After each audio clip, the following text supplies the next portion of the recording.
third party, it's an extension of our organization. So they're part of the family. And so when there's a problem there, it's a problem for us as well.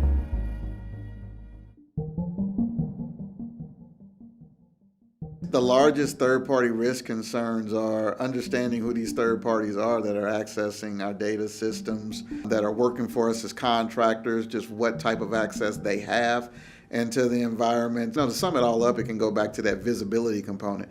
How they handle our data is another component of it. And even in some cases, as you start to look at some of the cloud providers of applications, specifically in that use case, whose data is it once I store it and use your application? So many questions, I'll say, around third parties that we don't always have the answers to. Some key risk indicators for third-party management really could focus in on what's the number of critical vendors you have in your organization. Is that number fluctuating? Is it going up? Is it going down? So I think having a sense of risk ratings for those vendors is important. I think that having a sense of coverage of your third parties. How many third parties have completed the assessment? Maybe it's a security assessment, maybe it's a business continuity assessment. How many haven't? Don't make it onerously complicated. Again, complexity is our enemy when we're looking at security, because sometimes we'll get to a point where it's so complex that we forgot where we started. I think the other thing is figure out what's important. Make sure it's the right level of assessment for the data and access that they will have. You should understand what their zero trust capabilities are and what they're doing to promote those principles.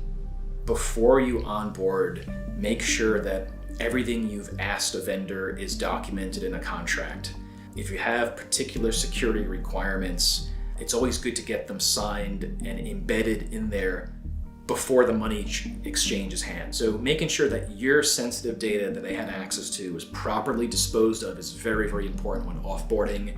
Making sure that anything that they were provisioned with, any of your software, any of your applications, the whole identity access management world, your vendors have to be part of that. They've got to be part of that process. You shouldn't discover 6 months later when you're doing an account review that a vendor from a year ago still has access to your Active Directory or whatever. So definitely keep your vendors in that IAM process during the offboarding. So I think organizations can make and build a sustainable third-party risk management program really by looking at, again, how much of this can we automate, how much can we orchestrate? And I think in order to make this sustainable, it needs to be repeatable. It should not be a new process every time you look at third-party risk for a particular provider or an application. So it needs to be repeatable, it needs to be consistent, it needs to be modern. That's how you make sure that it's sustainable. I think looking at this very differently than we have in the past, with an open mind of looking at it from how do we leverage our cloud instantiations to provide us information about these third parties, in addition to the investigations that we would do via questionnaire.